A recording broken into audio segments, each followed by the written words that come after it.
Chris Long, welcome to the REI Diamond Show. How are you doing today? Great, Dan. Excited to be here. Nice. So usually I start the episode rather than an intro, which we'll get to in a second, but with a little location stamp of maybe where you're at, where you grew up, why you landed where you landed, if you are not where you grew up, just to kind of give us a little bit of color of who you are, Chris. Great question. I appreciate that. So my feet are on the ground in Tampa, Florida, which is a beautiful place to be as a Canadian because part of my life goal was to get away from the cold and come to the warm. So I achieved that. But I was born and raised in our cold capital of Canada, Ottawa, which many Americans don't know because it's small compared to America. And frankly, a lot of them just don't care. So most people know Toronto, Montreal, but Ottawa just seems to be an unforgiving little pocket of no man's land. But yeah, so I am in the US and came here to expand my business internationally, which I'm excited to talk about and excited to be on the podcast and just chat more. Very cool. I just flew home from winter in St. Pete area, Seminole. So I have a house there that I hit in the winter time, which we did for the first time this year. So I was local to you there until 2 weeks ago. It is a beautiful area. We hit the St. Pete Beach quite often. It's a beautiful, clear water is beautiful in that whole area. And Oh honestly, yeah. I'm on vacation in Florida all the time. I got to remind myself, get to work. Yeah, and it felt like that. I got a lot of my work done. I'm actually recording. I live in Chicago, so we go back to Chicago, but I'm in Philadelphia right now. I'm in downtown Philly because we snuck in for my mom's surprise birthday yesterday.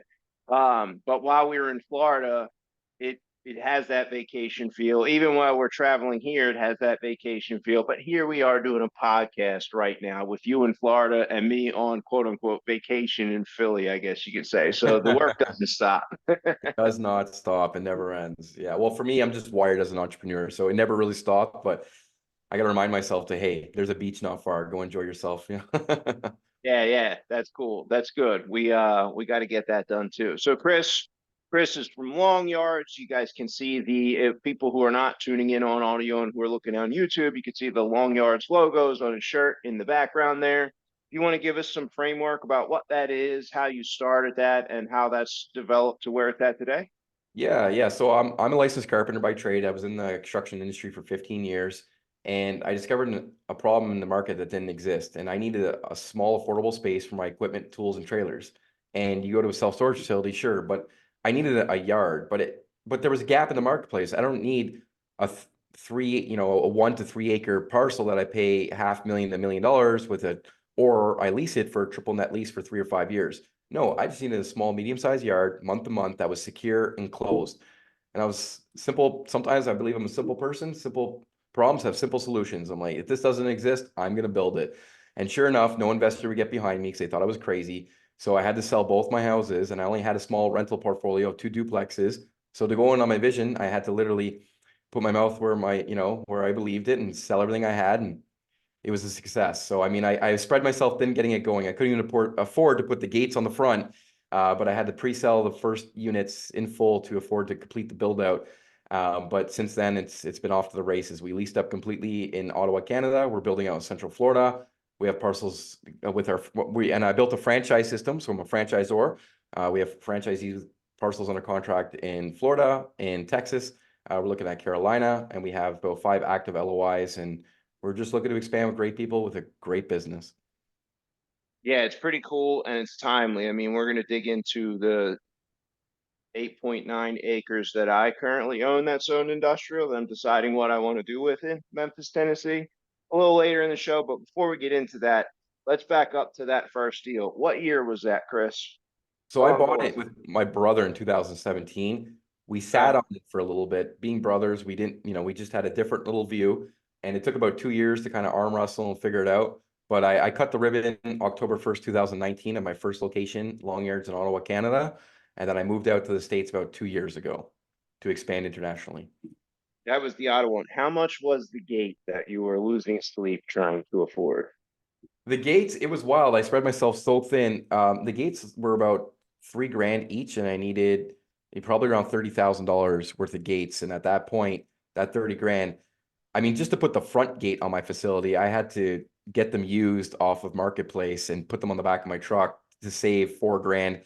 and I couldn't even afford internet and power. So I had fake cameras. My first clients, okay, I had fake cameras at the front of my facility. All right. But I put under video surveillance just to get it. And that was for about 4 weeks until I had power and internet out there. But yeah, pre-selling the first yards and giving a discount helped me push it across the finish line. Wow. Wow, that's cool. So your brother is involved still, or did you guys kind of partner on that first one and then decide you guys were going to go in different directions? Where's that stand? Yeah, exactly. I mean, it's obviously it's amicable. My brothers and I can beat each other up and sit down at the table the next day. So good old brother love. So yeah, I mean, we just had different visions of the property. He had a lot going on with his other construction. Um, he had just different priorities at the time. He said, Chris, it's not fair for you. I can't dedicate the time I'd like to with this. And we agreed on a buyout amount and went our separate way on that. So, and I told him when he signed the paperwork. I said, this is going to be one of your biggest regrets. And I'm a pretty modest person, but because so strongly believe in my vision that I told him before he signed, I said, you're going to regret this. And I went 100% in because I'm building it to what I believe to be a massive opportunity. So it's all love, but I don't know if at night he goes, oh, I shouldn't have walked away from that. Yeah, I mean, who knows long term where that ends up. But on the flip side of that, for anyone listening, there's people probably listening to the show, Chris, who are, dreaming of the first deal. Maybe they got the first deal and they're dreaming of where to get the $30,000 in cash for their XYZ next step on the deal. But I think there's kind of that warning or this moment right now that we can highlight the importance of choosing the right partner if you need one. I Yeah. know for me early on, it was like, it was the ability to make a decision. And I would lean on a partner's ability to make a decision over my own. I didn't know the market. I couldn't pull comps. I didn't have the MLS. So I had to rely on someone else to kind of make the decision. Are we going to buy this thing? Are we going to do that? And for making that decision, yeah, we can do that together. I brought the off market property to the table in those scenarios most often. So that was the value I was bringing because I was broke, bankrupt without a driver's license at the time when I started. Right. But I think a lot of people in the early days of their entrepreneurial career will probably just link up with someone who will listen to them about their vision and be like, all right, let's do this. I mean, you guys had another level of commitment. You guys signed on the dotted line some way, shape, or form and took deed to the property in 2017. So you were kind of like entangled. And it's like, be careful in the front end and choosing the right partner and making sure that each partner is bringing something to the table. But then if you do find yourself in a partnership where one or the other partner's not matching the energy, like for me in our company, one of our core values is to match the energy of your partners. So it doesn't matter if you're an acquisition manager or, me being the founder of the company. Like if at any point in time, I don't feel like I'm bringing my A game and matching the energies of my partners that they're bringing to the table, I better look in the mirror and get honest and get my energy back up to the match area. And the same would go for the people on the other side. If they don't want to match the energy to partnership, have the hard conversation, talk about what that looks like, clear the air, and find a way to go your separate ways. It's not like we're predestined to, partnership is like a marriage. And it's like you're not necessarily joined for life just because you were the partner at one time, but you're better off having that conversation and then moving on your separate ways. My dad was in some bad partnerships when I was a little kid, separating out of the business, and he kind of went through those same challenges I just described, and it didn't shake out well, and it haunted him for years. It haunted my mom after they, divorced for how those partnerships kind of shook out. And it's like, wow, be very careful, but don't let them be the anchor that kind of sinks you. Did you guys have a moment of hard conversation at all before you guys kind of split and did the paperwork? So it's easy for us, Chris, now looking rear view because you got through Yeah. that chapter. But like 2018, 2019, what was it? What was it like? Were you losing sleep? How did you guys have that conversation? No, I mean, my brother and I, we have such a good relationship that I always tell people if I had to go to war with somebody and I could only pick one person, it'd be my brother, And my brothers, I have two older brothers. So we just foundationally, like, we just grew up together, bumped heads together, and it's all love. So I don't think I could ever have a truly hard conversation with him because no matter what, I feel like this is some of the people you could be the most open with, your brothers, right? You just feel like you're lions and you're just taking on the world. So but it was a little tough, like to figure out some of the details, just because like we increased in value, so we had to get an appraisal. And it's funny because going back to the beginning of your story a little bit, I went bankrupt too. And at that time, I was a little bit vulnerable. So I had to do three things at once, and I couldn't afford to do one of them. I had to buy my brother out, I had to develop the property, and I had to pay my consumer proposal. And in order to go for me to go for this vision, somehow I had to figure out how to do all three, not knowing how to do one. So the first thing I had to do is sit down with my brother. I said, look, I want to buy you out. I want to go all in on this. I don't know how, but can you work with me? And he said, fine, let's do a payment, arrangement at the appraised value minus some fees that we think are reasonable. If we were to sell it, what would that look like? And we just sat down and had a handshake deal. And then I just started paying him out. So that was it. It was it wasn't a hard conversation because, I think stress is the expectation that you're putting onto it versus the reality. And I expected that to be easy with my brother because it was. And even to this day, if my brother's like, Chris, I need this, it wouldn't be a hard conversation. It'd be like, how do we do this together? And that's just brother love.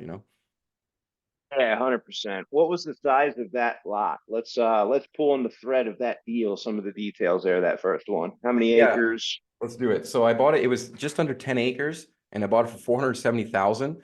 And without long, it got appraised at 615, which is where my brother and I sat down and put the pen to the paper. But after I put around $700,000 into it, doing our storage yards, it was worth 3.6, and now it's worth easily in the mid fours.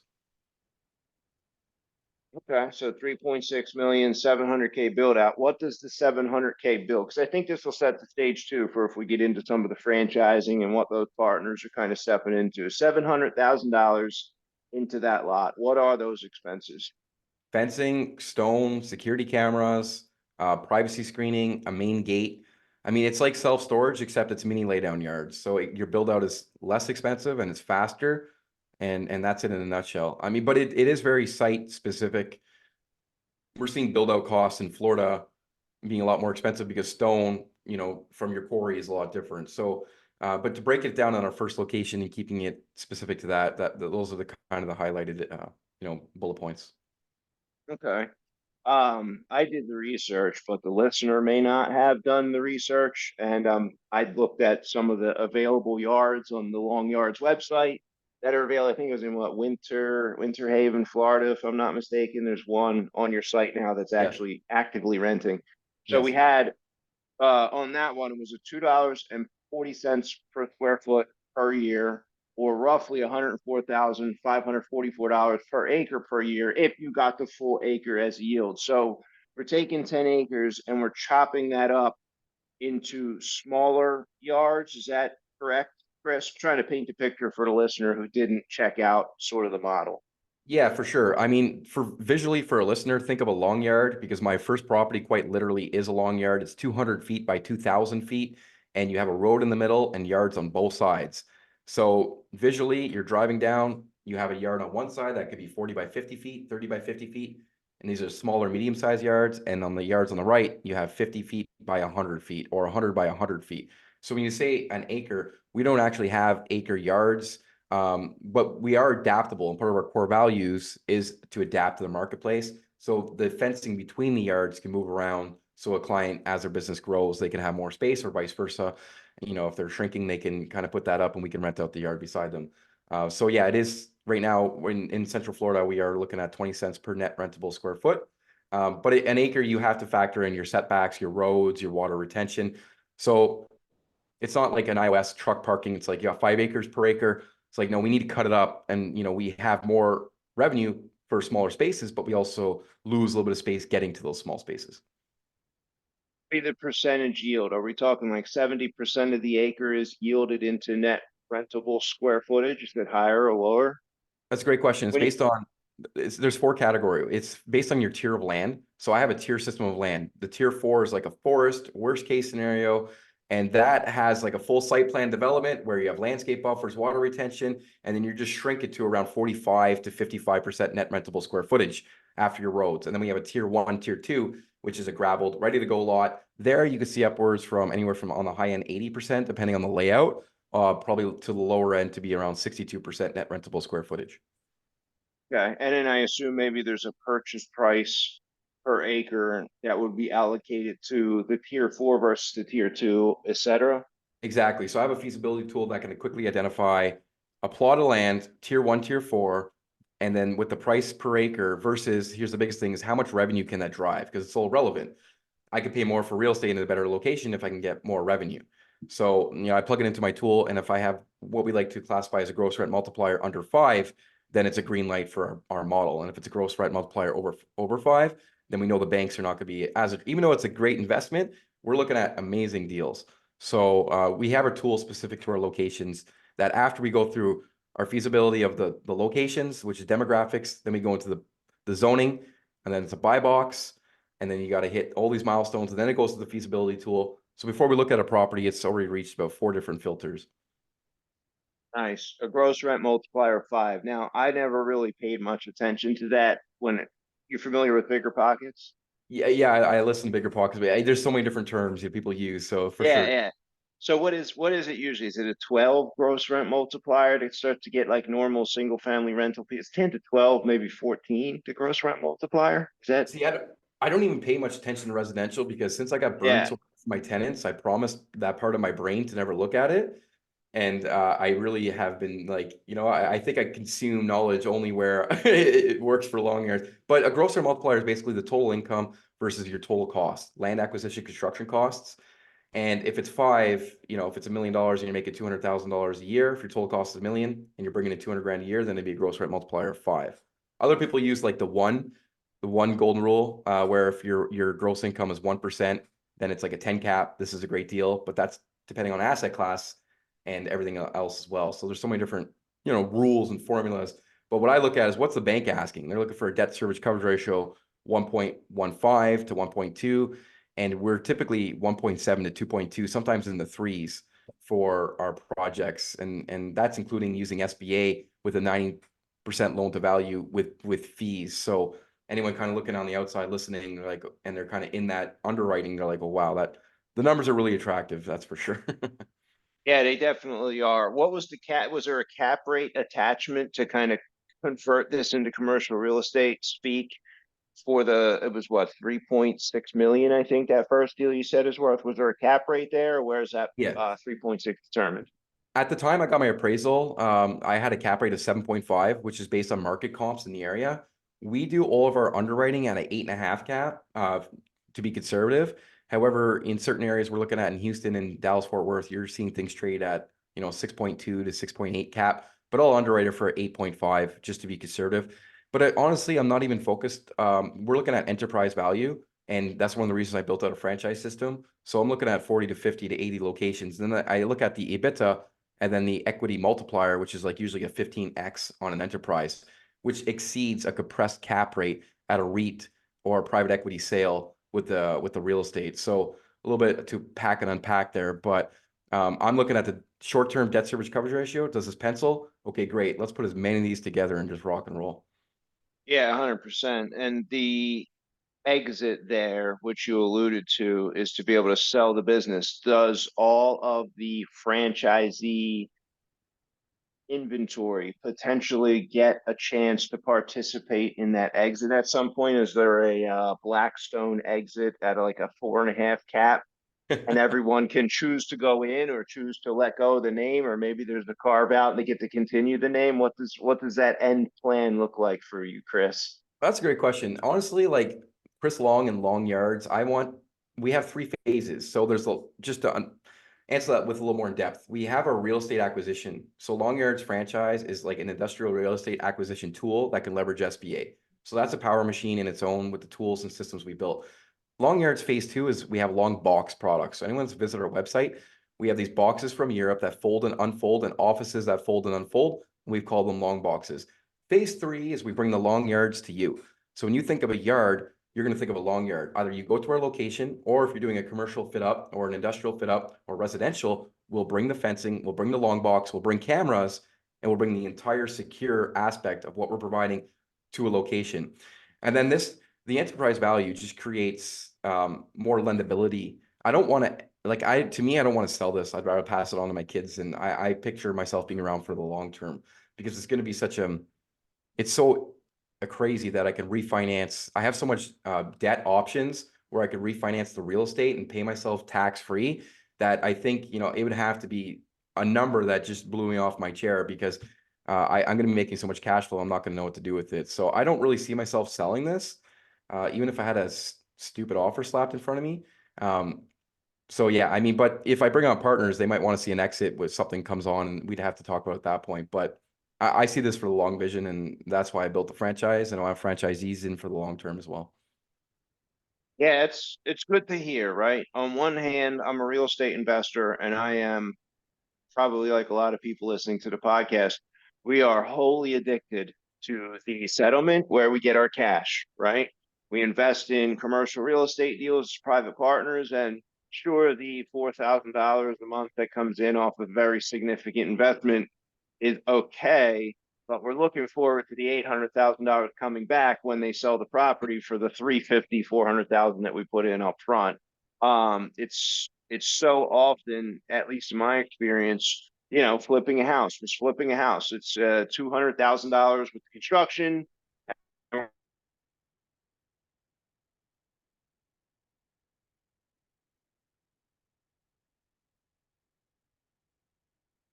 to that exit. So I think for me, the real estate investor's psychology, if you will, is more of this like fix and flip and get out. And I would look at a lot of businesses that way. However, I would also say that from running a business and wanting to build my own business for the long haul, if you're going to get into business with someone who's looking for the exit, I'd be cautious because they have a mercenary type of attitude toward business, which is what us real estate flippers are probably guilty of.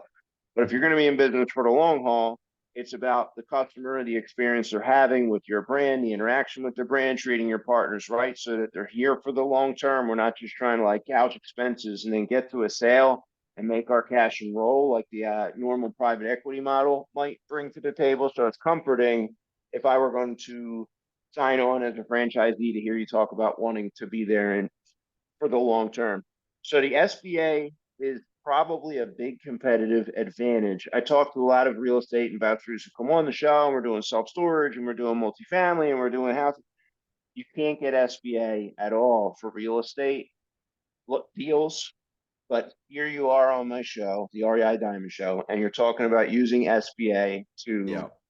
take down and build. Is this also build out financing, or do you have to like fund it all with cash and then do a refi to get the cash back? Where does SBA fall into the process? If I were going to buy a yard and step into the franchise, is it actually covering the real estate? It's insane. So for listeners, if you're just tuning in right now, picture land banking and cash flowing for 10% down. That's what long yards is. If I could summarize my business in one spectrum of avatars, I got people that just buy land and they're like, yeah, it's great. I'm making equity, but I'm not making cash flow. Mine's the best of both worlds. So I could buy the land, let's say for $1 million. I could put $1 million into it. It's worth 4.5 all day long. It's cash flowing, putting $25,000 a month after debt in your pocket. These are accurate, fair numbers. And you're coming up with 10%, which is $250,000. These are the numbers we are looking at. And this is the system that we've built to acquire these properties and take them down. And the franchisee gets to own 100% of the real estate. So he can exit to himself on a refinance and keep cash flowing after year 3. Have you guys done any? And the SBA loans are a 10-year term, right? You're paid off in 10 years. No, so an SBA term, there's 2 ways that long yards expands. We haven't even talked about, we're a cash flow entity. We can do a lease on a real estate, and then you're using a 10-year SBA. But on the real estate acquisition, using I think it's a SB7, basically it's 25-year amortization. So on the purchase plus build out, plus they give you your operating costs to cover your deficit at the beginning during your lease up. They could even give you a salary. They cover your fees, the franchise fees built in there, everything. So it's 10% of the whole package, and then you're up and running until you're cash flowing. And then yeah, they have penalties to cash out or refinance, but they do interest only for the first 24 months as well. It's truly built to help support small business. And if you think about what Long Yards does, we are a small business incubator by nature by providing these little yards. So it's only natural for SBA to be like, hey, I want to get in line with these guys. And that's what we've done. And there's a SBA directory list, and we are on it. If you look at the SBA directory list, you'll see Long Yards, which is underneath I think Longhorn Steakhouse. And they actually discontinued that list. So you can't get on it anymore. But because we got on it before they discontinued it, we're recognized by lenders throughout the states for being on that list, which expedites our process.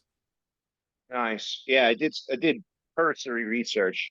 When I saw our booking come in from the agents who put our show together today, the first thing I did, I saw that you were offering a franchise. Okay, let me dig in, at least make sure he has his filing. Oh, he does have his filing. Cool. That's great. And here you are with the SBA stuff that I have no ability or knowledge to dig into, but you've gotten a lot of the bases covered already. So let's keep on the path of me becoming a franchisee. Right. Can I, how much time am I bringing to the table? Am I out hunting for listings? Am I also leasing each yard individually? Am I buying a geo, a city or a state, and then getting 4 or 5 yards and have the opportunity to hire like one central manager? Tell me how I can scale my franchise business without 40 hours a week on my own time. I have more cash than time personally, and probably people listening, some of them who might be interested as franchisee would probably say the same thing. Yeah, so just for perspective, I'm running my long yards in Canada and I'm in Florida, and I've been there 3 times in the last 2.5 years. So that's step one. This thing is, I'm selling a business, not a job. Now, if for franchising, it's not like a restaurant where you need to be there and hold the manager's hand, order the food. No, no, no. We're heavy lifting to get going, to find the real estate, to get it built out. But after that, you can put the weights down and you're just walking, right? And that's what we do. And we help you for the heavy lifting from A to Z. Okay, so that's kind of understanding the model at a high level. Now, what we have actually built was a go long or go home guarantee. So I do the spin-off on the long yards a lot. We got long yards and we got long box, and I did the go long or go home guarantee. So basically, if you want to protect your territory, let's say you're in Atlanta or the surrounding area of Atlanta, and you say, Chris, I want Atlanta. For $5,000, we do a 120-day guarantee that we're going to help you find the location in your territory and you protect it so no one else can come there and claim it. If we don't find nothing in 120 days, then you get your money back, no questions asked. So we created this bridge called the Go Long, Go Home Guarantee. What we're aiming to do is have one franchisee ideally have at least 3 locations and be actively grossing over $100,000 a month with one manager in their territory. That is completely reasonable. I'm over $40,000 a month with my first location, and my manager works on it part-time. So you can have one full-time manager who's overseeing 3 locations, very tangible, minimal supply lines, easy staff, software that gives you recurring billing. It's everything a business owner would like to have. You're not worrying about so many different things, and you don't worry about the unknown. It's a storage yard, right? So that's kind of like packing and unpacking the model for you in a nutshell. All right. So do franchisees, you'd mentioned Texas. Texas is a fucking fantastic industrial market right now. And I think it's got a lot of I think it's got a lot of legs to continue its growth trajectory with our um I don't know if it's the about face, if you will, at some level on China. I think a lot of people didn't like what happened during the shutdowns, and you saw what happened when government risk comes into play and they shut down your overseas factories so that you suddenly have shortages, not just from shipping being delayed, but they're simply not even allowed to go to work. And there's not much you can do about it. In America, some of us during COVID could choose to go to work anyway. They made carve outs, um, a little bit more freedom, and that worked well. And I think we're going to see more and more coming through Mexico or up from Mexico, at least if it's my uh, out on a limb opinion. So, is there one franchisee in Texas? Are there still geographies available in Texas? Tell me about Texas and how that's set up right now. Oh, Texas is an amazing market. We have an offer right now in Dallas, Fort Worth, and we're looking at 2 of them in Houston actively. So we understand that Texas is an amazing area. It's funny, when I left Canada, my wife and I were like, I'm like, I want Texas, and she's like, I want Florida. We've got 3 daughters, so she won, we're in Florida. But I understand the demand for Texas, and definitely a hot market. So there are still a lot of territory available. Texas is just massive to begin with. So we keep that conversation very open. And once we secure a location, you have a grid around it. It's industrial land. So per acre, per mile, we have a territorial protection. Texas just being the size it is, there's a massive amount of opportunity. And I would say we are actively closing locations and we are signing go long, go home guarantees in territories. So if people are interested in their territory in Texas, I would suggest reaching out before it's no longer available. Does it make sense to actually be local to the territory for the person who's going to build that out? I would say it'd be a strong preference. but it depends on your business expertise, skill set, and the long yards confidence that you can, if it is far from you, because SBA does require you to be somewhat reasonable, a 4-hour drive typically. So it is aligned with the lending capacity and for you to, be able to skip over there if there's an emergency. But if if you have a business skill set where you have multiple locations and you're already overseeing, and there's a great level of confidence that you can oversee it from a distance, then we're gonna be happy to entertain that conversation. I mean, I'm managing mine from miles and states away, so I want to see that it's completely tangible for others to do the same. What's the limit for me as a franchisee, right? SBA is only going to allow one or two or three of these locations. At some point, that financing is not going to fly for Correct. scale. You have a $5 million limit with SBA total. So you can do, let's say, $2.5 million average locations, and then you reach your cap. And then either you go to commercial lending at that point, or you do a refinance on year 3, after the end of year 3, and take out your SBA, then rinse and repeat to keep leveraging that 90% loan to value. Does Long Yard have relationships set up so far with commercial lenders for that takeout loan? Not at this point because we haven't gone to that, but we are actively always. I mean, we're pretty hyper focused with SBA to start with because we haven't reached the franchisee who's on the 3rd location. So at this point, no, but we are heavily focused with SBA. So tell me about some of the challenges that you've run into with SBA. I've heard some nightmares and have some friends who are SBA lenders and they take forever and blah blah blah. Have you lost any deals, industrial deals you were trying to get to settlement, or had some other challenges that you might share? If we're looking at the dirty side of Yeah, there is a dirty side. I'm part of a self-storage mastermind, and you always hear some of the horror stories. And for sure, I mean, if I stretched it on the fastest and the slowest, it would be close real estate cash. That's 15, 30 days. Where SBA, you need a 90-day, 120-day, with even 150-day due diligence. Now yes, on commercial and land, already they expect a longer closing due diligence timeline. So it's not as competitive as flipping a house where you need to move quick and aggressive. So in the space I'm in, it's already more of a natural, slow moving due diligence process to begin with. So just being with the wind in our sails where we are, it kind of aligns with the timing. I would say the biggest hiccup with SBA is that when, I hear this time and time again, the only time that it actually hiccups is when people are not providing due diligence paperwork that SBA required at the beginning. Their tax forms, their assets, everything that they require as a package, as long as the consumer or the client is moving that forward and has that package, then SBA is going to be pretty quick to move. And we have everything required from a business perspective because of our franchise brand manual and everything we've built out. We provide the business plan, the Gantt charts. We have line items, how many feet of conduit, how many fence panels, how many gates, our complete business package. The lease up rate is handed to SBA. It's just on our franchisee to get everything over to them. So I would say with good execution and clear expectations at the beginning, SBA should be smooth. That's where the hiccups happen. okay. Have you done any cash out refinances on any of these yards? On my first location, I did a cash out to pay back my investors, so I own it 100%. In terms of the states, we haven't gotten to that life cycle yet. Okay. Yeah, and it's a tough environment right now for lending to begin with, which is why I asked that loaded question.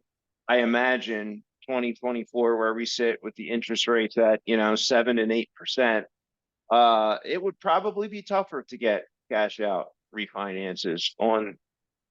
I think, I mean, I'm out on a limb again, Chris, so you know better than me.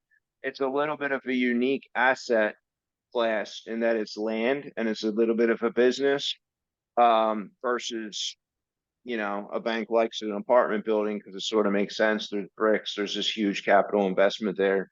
And I imagine it would probably get a little easier to do a cash out, I hope, in a year, 2, 3, 4 years when the lending environment changes and becomes a little bit more favorable. Probably not unlike any other commercial real estate asset out there right now. Yeah, so I'd answer that with a few questions. First of all, you have a seasoning period because the lender is going to want to see tax returns. So by immediately having 3 years of seasoned statements, you can see the consistency of the income. They're going to like that. The second thing is this is pretty close to a boat and RV. And the argument can be made, hey, if you're doing refinances to boat and RV, we're similar to a boat and RV. All the ingredients are the same. Treat it the same. And it's a very compelling argument to stand at the table of the lenders and make that because it is fair. So the cap rate and the LTV should match pretty consistently with what we're seeing in those markets. So by having the seasoned financials and by SBA lending in the first place being credited, you'd think the commercial lenders would be more than happy to play ball because the debt service coverage ratio is so attractive that it's a really safe bet for them, even to come in at a 65% loan to value on year 3. I won't see it being too competitive. However, I make assumptions and you only know when you get there. And based on my life experience, if anything, it takes longer and costs more than you expect it. So get into it knowing that. But at the end of the day, I think we have a lot of the check marks to be a very strong lender. So let's talk about the customer a little bit. What are the demographics of the ideal yard? We got blue collars. That's why we're blue. The blue collar builders. So carpenters, mechanics, general contractors, welders, property maintenance, arborists, car dealers. The list goes on. These are our avatars. These are the guys that are moving our economy. These are the small businesses, the blue collars. These are the guys that we support, and these are the guys we're building for. And is the area itself, like if you're going to go in and look at Houston, Texas, how are you evaluating the demographics of the location itself? Is there a population, an income, a crime score? What are the important things there? All of the above. So we have a feasibility tool that goes through a checklist of every line item, and then we have a scorecard that we're looking at each property to say these are the metrics that we'd like to match. And then you kind of go into a little bit, well, what's the closest to me? What's the best price per acre? So you have the feasibility of the real estate, then you have the feasibility of the business on the real estate. But to give you an idea on a high level, if you were ever look at long yards on the map in Ottawa and you zoom out, you go, wow, that's quite the distance from Ottawa. And we have people driving 40 minutes to get to our location. So that's number one. But basically there's massive supply and demand for a product. There's a shortage of. So we like to be close to an artery, close to highway, but in terms of the city, you can either be in a projected growth or you could be in a seasoned part because as our model adapts and we're so broad with a yard, we have different type of clientele and avatars where you might have different, ongoing service-based businesses as you're in a more mature seasoned part of a city versus the growth. You have more contractors coming and going for that atmosphere in the surrounding area. But I mean, our clientele is vast and wide, and we're casting a wide net because we're catching a lot of clients. We have our ideal avatar, but we have a lot of clients. And what's the marketing plan to find them? If you just throwing a sign up out front, or is there SEO, pay per click? What fills up the yard, and how long does it take to fill up the yard after you build it? Great question. So, I mean, I would be lying to you if I had the exact data to fill up because I've got one complete leased up location, others under construction, others being built out. But I can tell you I'm good at tracking the data and we take that very seriously. And it's based on, there's a few metrics. You have the population around it, but you have our avatar of clients around the land as well. So as an example, in our Central Florida, within 5 miles, we have 3,500 of our small businesses that we've targeted and identified. And then we can start telling based on this acreage, on these campaigns, this is our lease up rate. Right now, we are projecting 5% lease up per month on our locations. So at around month 17, we're at, including a 15% lease up when you start with our pre-marketing campaigns. So that's kind of like a nutshell of our lease up run rate. But as we evolve with our marketing campaigns, we can get more specific on the data to say, based on these 6 campaigns, we put this much money and had this many results. And as we grow, we can get more defined. And then I can look at a location and be very accurate. We spend this much with this many people in this amount of time, we'll be at this percent lease up. So it's a little bit of combination. And there's a lot of marketing. We have at least six different campaigns. And we have what's called our soft. We have, first of all, our shadow marketing campaign. So before we hit an area, we're going to do some ads and test the area. So we have confidence before we lay our feet on the ground. And then we have our soft marketing during construction. And then 10 weeks prior to grand opening, that's when we launch our full scaled, built out more seasoned marketing campaigns to really, hit everyone as hard as we can. And here's the other thing. Nobody knows the storage yard exists. So like people don't even know that you could get this. So it's not like people are searching for it. You really need to educate your clientele. And that's what we've been spending a lot of time doing. And then people typically want to go out there and see it before they rent it. So you can only do so much online presence, especially with these blue collar guys. You need to figure out a way to get in front of them and to educate them. And that's what we're good at doing. Yeah, it's a little bit of a build it and they will come scenario because they want to see that yard before they're committing to putting their bobcats and their trailers in those yards. a lot of it is security, and people just, they don't even know what exists. They want to go out there and shake your hand. They're going to be driving there often. They want to know what it's like, hitting the red lights and turning the corners to get there. And absolutely, that's a big part of it. So, you build it and they will come. Interesting. Are we talking like direct mail, Facebook? Um, what type of marketing campaigns for the six? A little bit of everything. So B2B, flyers, direct mailers, signage, direct affiliate marketing programs. There's definitely a lot that goes into that. It's a little bit of our sauce that we rely on, but we hit it from multiple angles, that's for sure. And what kind of a time commitment from the franchisees to operate those six? I mean, it sounds like it would be torturous to run around and deliver flyers and handshake with business owners as a franchisee, but is that what's required to get it done? No, so the franchisees more requirements.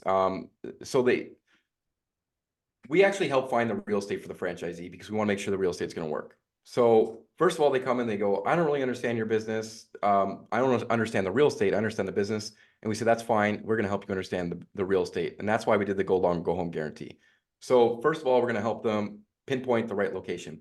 The second thing is, understanding the real estate tiers. There's 4 different tiers of land, and each tier of land has plus and minus time. Do you want the tier 4 forest? This is going to take this much time. You want the tier 1, which you're going to spend more, that's going to take this much time. And we educate them on that.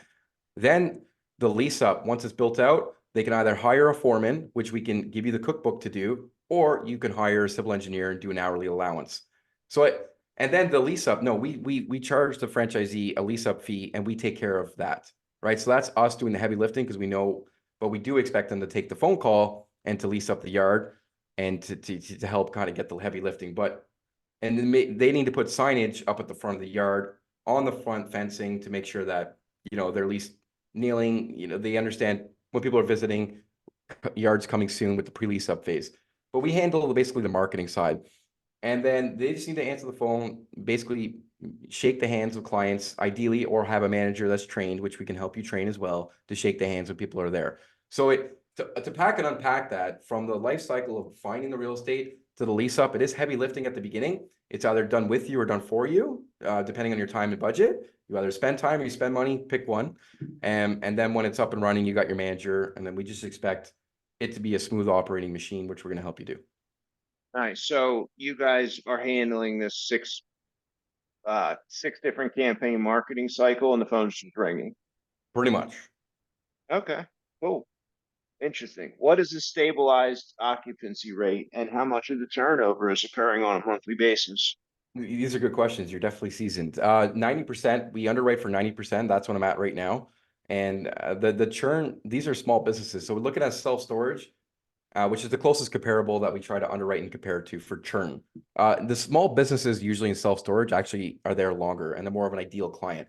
So if you think about self-storage versus storage yards, versus us having 10 acres rather than having 475 clients, we have 65 clients that stay there for a longer period of time, right? So we have lower churn, lower turnover, and higher occupancy. And we're more of a needed than a want business. So just kind of zooming out, yeah, our clients stay there. I've had clients there 4 years, so just credit card payment every month. How about that? Have you guys done any like rental increases on any of those clients? Is there like teaser rate or you kind of right now just like here's the rent, we're fine with that. Maybe someday we'll have rent increases. What's that look like? No, we've increased rent rates, for sure. So you do it ideally at least once a year. You notify the clients, and just with inflation, property taxes go up, cost of goods go up. So yeah, our software costs go up, hydro goes up. So yeah, we increase the rates to match inflation, and obviously put a little bit of gross on that. But and it depends. We have 2 different types of clients. We have larger corporate clients. I have one client who's building a garage on my property, which is pretty cool. It's signed a 10-year lease. And in that 10-year lease, we have stepping stones. But the month to month, that's when you have a little bit more control and you can increase it a little more with more freedom on those type of clients. Or will you guys you guys are advertising month to month. How did that conversation for this client to take a 10-year lease on that space So in our occur? Or is there variable offerings to the client? majority is month to month, but sometimes we have a bigger corporate client that wants a big yard and he says, hey, I want this for 3 to 5 years. I don't want to think about it. I say, fine, sign a 3 or 5 year lease. I would say we're 80% month to month on our smaller yards, but because I had offices at my first location in Canada and I had a premium spot that faced the property line, that faced Bank Street, I had a larger corporate client say, hey, I want to secure this spot for 10 years. It's in a great location and I'm willing to sign a 10-year lease and build a garage and bring in phase 3 power. I said, let's go for it. So it's a little bit Nice. opportunity based, it's opportunity based, but for the most part, we cater to the small businesses and they just need month to month. And the ideal lot size is 10 acres, or could this be done on like 35 acres? What sort of is your scale limit on a single property? Yeah, so like Or we're almost dealing with two separate businesses. We got the long yards business on the real estate, and then you have the real estate separately. You could take a 35-acre parcel and subdivide it and then just use 7 or 8 for the long yards model and just kind of sever the other two and then actually pay for that third. And that's a model sometimes we entertain. So, but to answer your question, because we introduced the long boxes and long offices, we have the ability to drive a lot more revenue from a lot smaller of a footprint. So we used to say 4 acres, but we can actually go to 3 acres and still drive a lot of revenue because of the additional revenue from the long box sales and rentals. That makes sense to justify the feasibility of the site. But I would say my comfort range for a traditional long yard site would probably be 4 to 10 acres in a population of 10 to 15,000 people per mile, mile and a half of a radius. okay, so 15K people, and that's not what Ottawa had around it, is it? No, Ottawa is like, if you look at my site, it's like, I kind of feel like I'm in the middle of nowhere because Ottawa is 1 million people and then I'm 45-minute drive with no traffic to the core, but I am on a main highway going to some suburban areas around us. So right now, I just want a greater amount of confidence for my lease ups and for charging higher rates. So I'm targeting more dense areas, but we're not shy to look at an area just on the outside that still matches all of the data points of my first location. Interesting. Well, I'm sure I could go on for another hour with peppering you with question after question after question. And maybe the listeners will never hear this because we keep our combo going and I have to keep this whole thing a secret. But no, I'll release the episode, Chris. I think the listeners probably will enjoy this one. But I have a couple questions here as we turn the corner to do the wrap up. Before I get to that, is there any other question specifically about the business model, long yards that you feel like you want to address? Anything we might have left out here? No, I'm just looking for great partners, whether or not you want to be in coming as an investor or a franchisee, secure your territory. We've just got an open agenda. We're looking for great people to come in and explore opportunities with. So just keeping the doors open and very inviting. So no, besides that, we're happy to answer other questions one-on-one with anybody. One other question. Is there any depreciation tax benefits on the build out? Great question. Yes, there is actually on the site work. You can do cost segregation. How about that? What does that usually shake out to? Do you know? I know they're like cutting us and cutting us and cutting us here. I have to I didn't go deep on that. I know we did consultations for the cost segregation and it does pencil, not bad actually, but to get granular with those answers, I'd have to pull up the report. I'm sorry about that. Yeah. Yeah, no, that's fair. Cool. So, any sources of information? Normally, I say, what books might you have recommend or read that maybe had something to do with this? But in this instance, is there any podcast or other source of information? It could be a book, it could be a video. Is there something, one or two recommendations you say, man, this was impactful for me along the way, and I think the listeners might enjoy this. Yeah, one of the best books I read getting started in my journey that helped me make looking at real estate a little more simplistic was Money People Deal.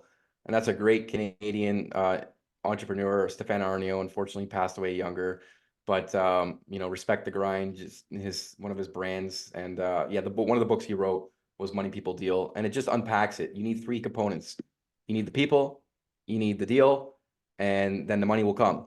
Or if great people have the money, they're looking for a great deal. And you need 2 of the 3. So don't stress all the time about trying to figure out all the money problems. Find a great deal, have great people, and the money will come. Yeah, and I think for me, I would tuck that on like one of the guiding principles in my career because I was, penniless. I'm sure I had a couple pennies, enough money for the cigarettes I used to smoke, but I had no money. And a lot of times the people on the deal might be like property manager, and they're just an excellent property manager, and someone could find their way onto a partnership for 100, 200 unit apartment syndications because they're a fantastic property manager.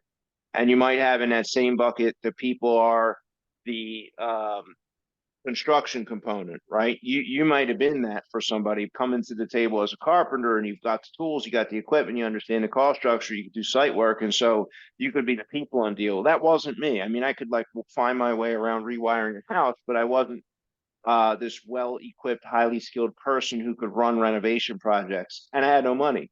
So out of those three things, that stool, the three-legged stool of a deal, if you will, was finding the deal. And I said, okay, that's the thing I can do. Dan Breslin's going to be known for doing more deals than anybody else in the industry. Dan's going to bring the best deals. He's going to find it. He's going to figure out how to do that. And that was what I set out and built, my career on. And since then, the right people, fantastic people have appeared and joined the team and been a part of our mission, and then the money kind of came later.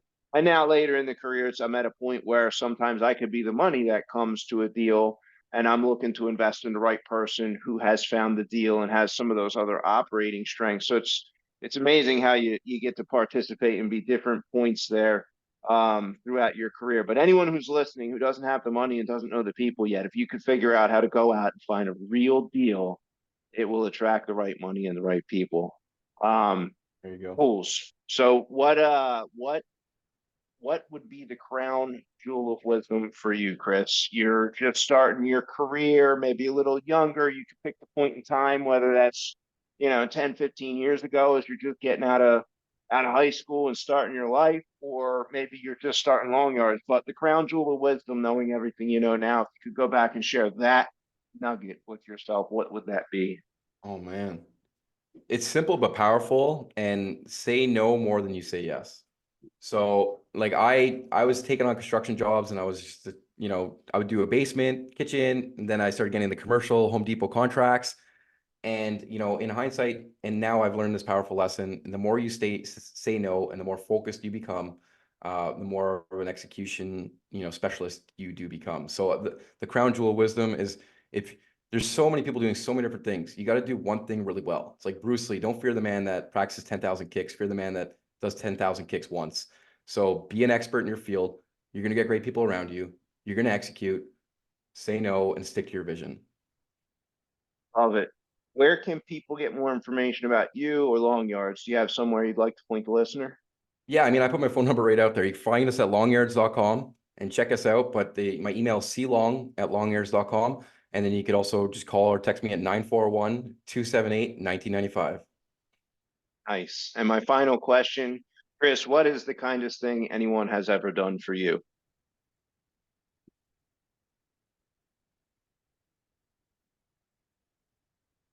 I would say it would just, oh, that's a good question. I would say it would just be my uncle at a young age, just giving me his time, and just giving me time and just spending time with me and believing in me when at a time I needed it the most. And I wasn't expecting that question, but there's no lie around that. And that's my answer. It's just when you need someone to believe in you the most, and it's at a most vulnerable point in your life, and you have that one person doing that, that's the most kindest thing someone can give you, is time and belief. Would you mind sharing what that tough time was? Well, I mean, I was a young dad at 20, and I had my daughter really young. And, just trying to figure out your journey as a young dad, and kind of going out on my own in the world. And I was an apprentice carpenter too. And I mean, I went from, making $30 an hour in the union, but I didn't like how they treated you, and there was a cap. So I went to $12 to be an apprentice carpenter because I believed in my skill set. But that was hard, and having a young daughter at that time was really difficult. But I had a big vision to get into real estate and to build. I'm a builder by blood, and I just, I love the process of building, but it was hard. And, I grew up in a less fortunate area, a time in my life where my grandparents actually raised me. And just, but I had an uncle to look up to that just believed in me. And he said, you got to have a positive attitude, and you got to keep going. And I needed to hear that the most at a time when it was the hardest. And he was just there for me.